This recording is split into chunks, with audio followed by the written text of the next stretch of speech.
মা, একটা কথা বলবো? বলো। জানি না কেন আমার পিতার কথা খুব মনে পড়ছে।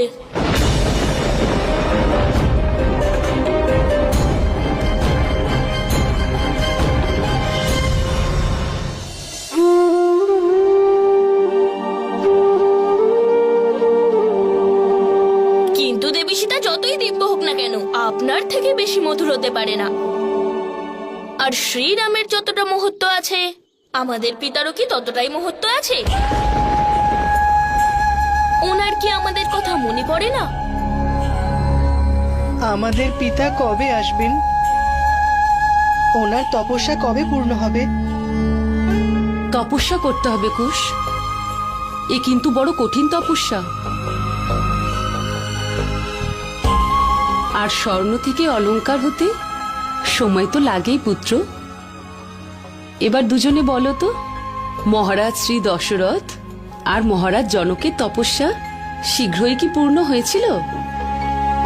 ঠিক সেই রকমই তোমাদের পিতা তপস্যায় আছেন।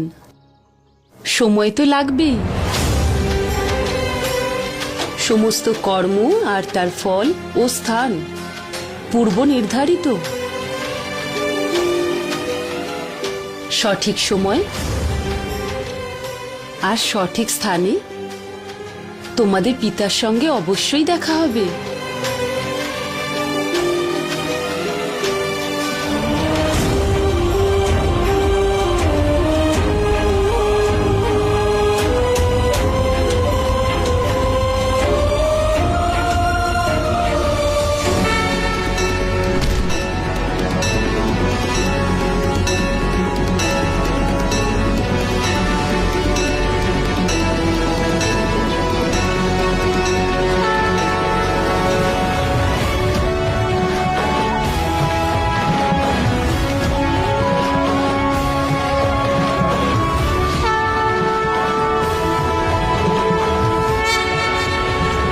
হনুমান, এখন তুমিও একটু বিশ্রাম করে নাও।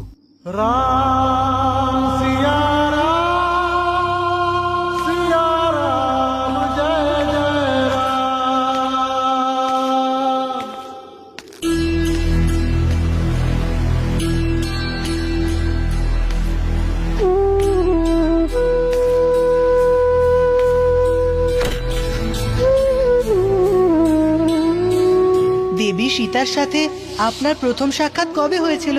কোথায় হয়েছিল? আমরাও দেবী সীতার দর্শন পেতে চাই। দেখা করাবেন তো? মা বলেন গৃহে আসা অতিথিকে